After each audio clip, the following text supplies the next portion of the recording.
Well, thank you both for your lifetime of service. I want to go back to, I've made 2 trips to the Middle East this year and talked to most of our GCC partners and 4 or 5 heads of state over there.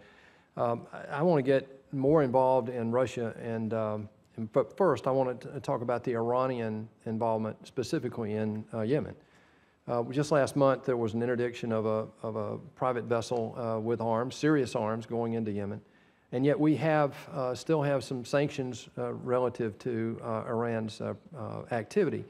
Can you be more specific? I'd ask both of you this question. And the second part of that question specifically is, what is Iran's on-the-ground involvement today in Yemen? And secondly, how does the military presence in Syria affect our future position vis-a-vis what we're trying to do in Yemen? Ms. Long? On the first point, interdiction, I think statistically, if you go back and look, U.S.-led and international interdiction over the last year, in particular against Iranian and other vessels going into Yemen, has been low. And the Gulf states will tell you that's one of the examples of us giving the Iranians a buy, because we have not been enforcing even the existent sanctions that are applicable to Iranian military activities, particularly to Yemen, and that there have been instances where we've backed off. So I'm not sure that we know, or anybody really knows, the extent. Certainly weaponry. The Russian missile incident against the Emiratis, anyone will tell you, much like the incident in Ukraine, successfully firing one of those missiles and having it hit the target with the precision that it did is no small feat. It's highly unlikely those were done by Houthis or tribesmen. It's very likely that they were done either by Hezbollah, who had access to those weaponry and training in the past, or by Russians or Iranians who were on site providing strategic and other help. I think that the role and the numbers of IRGC, or Quds Force, the Revolutionary Guard of Iran, who are participating in Yemen, is done nothing but increase. There are some analysts who think that there's a tacit division of labor that's occurring between Iran and Russia in Iraq, Syria, and Yemen, whereas in one place someone's the weapon supplier, and in the other place someone's the guy on the ground. Russia takes the air in Syria, Iran takes the ground in Yemen, but I don't think we have good visibility on the numbers and types, except that it's increasing. Thank you. Senator, I think there's no doubt that Iran has for years supported the Houthi movement politically, financially, and militarily. This is what Iran does. We know this around the world. Whenever they see a besieged Shia community anywhere, they come to its assistance, and they do it any way they can. They always do it sub rosa if possible, because they don't want to have any fingerprints on it, but they are there, and they're there in Yemen, and they're in Bahrain, as Mary Beth said earlier. But I think that, again, what we see in Yemen is a nationalist movement. The Houthis have been, the Shia, the Zaydis have been in Yemen for thousands of years. The Houthis are just a portion of that community, and they have grievances that have endured for years and years. They've had 6 conflicts with the government of Ali Abdullah Saleh when he was president over a period of 10 years. So there's a lot of grievance that the Houthis bring that didn't need Iran to provoke them or to spur them on. They have enough of their own angst and their own anxieties to last a lifetime. So I think what we see, though, is Iran taking advantage of a situation, exploiting it as best it can.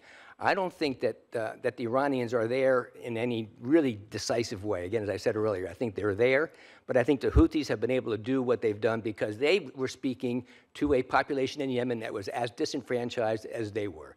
And it was not a sectarian conflict until, I believe, until Saudi Arabia entered, and then it became very pronounced. Then it was Sunni Saudi Arabia against Shia Iran. Prior to that, it was the Houthis with a political message that really resonated across all sectarian lines in Yemen. And it was, there's corruption, there's an ineffective government, there's a better future of reform, but no one is giving it to us in spite of all the time we've spent following 2011 trying to get to that point.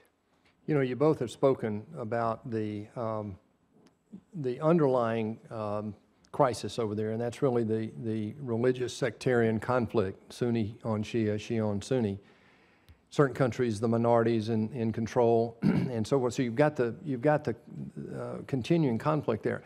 When you look at it as it relates to nation states, though, the concern that I have is that we don't have a strategy, and so when it gets down to the detailed tactics of supporting allies there relative to the Obama doctrine in the region, I'm at a loss for really how we execute against that. So my question is, as these strategic partnerships have failed us in the region relative to the Obama doctrine he laid out a year and a half ago, I think, at one of the military academies, How do we go forward with these partnerships that now have great doubts about our intentions in the area? Without an overlying strategy long-term, how do they even begin to think about a GCC close-in strategy relative to Syria and Yemen?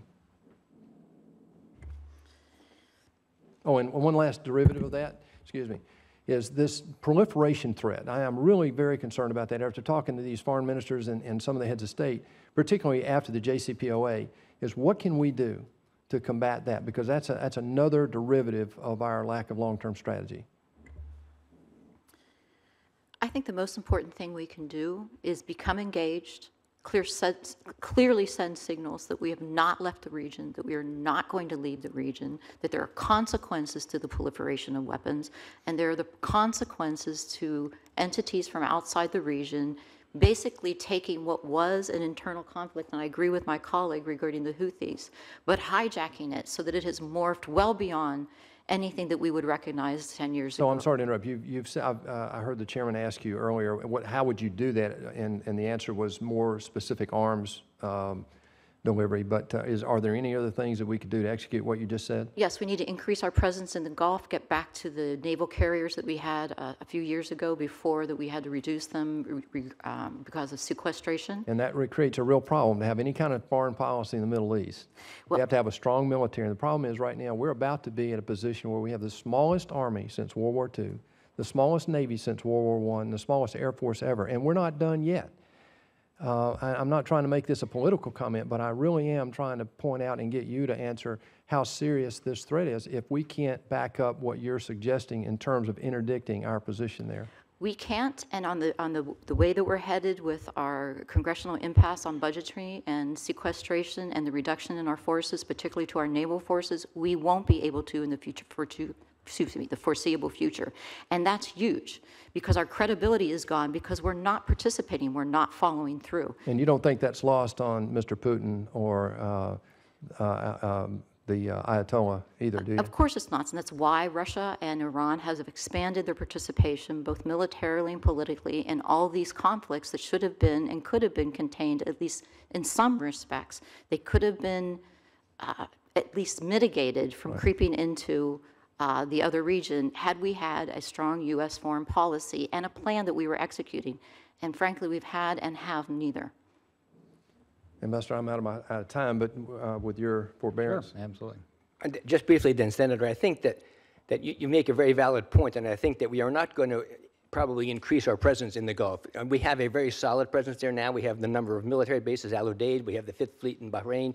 We have Dhafra in the UAE. We have 40,000 servicemen and women. This is a very strong statement of our support and strategic partnership in the region.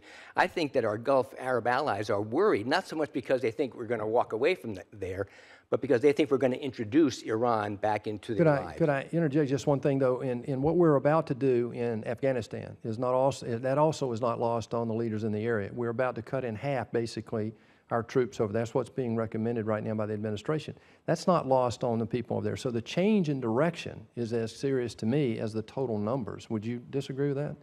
Well, I don't think it's changing direction. I think that this has been plotted out as a course we were going to take for years now. I think a lot of circumstances have prevented us from moving more resolutely towards taking those steps on the timeline we had initially projected. So I think what we're seeing now is basically events forcing us to step away from some of these conflicts. And I think that's fair. I think part of what the President has looked to do with our Gulf allies is build their capacity, is build their ability to do their own self-defense in ways that is functional and fair to them and fair to us as an ally. We cannot be there and we cannot project our force around the world as we did once in our history. We have to let those regional powers, with our support, with our munitions, with our modern weaponry, with our training, and with our political will and our political skills, engage in those conflicts and in those crises effectively. Mr. Chairman, only one comment. You know, and I don't disagree with that. It's the timing of when you do that and the vacuum that you leave behind. We've had one really sour lesson in that recently in Iraq, and I hope we don't do it again in other areas there. Thank you. Thank you. Senator Menendez.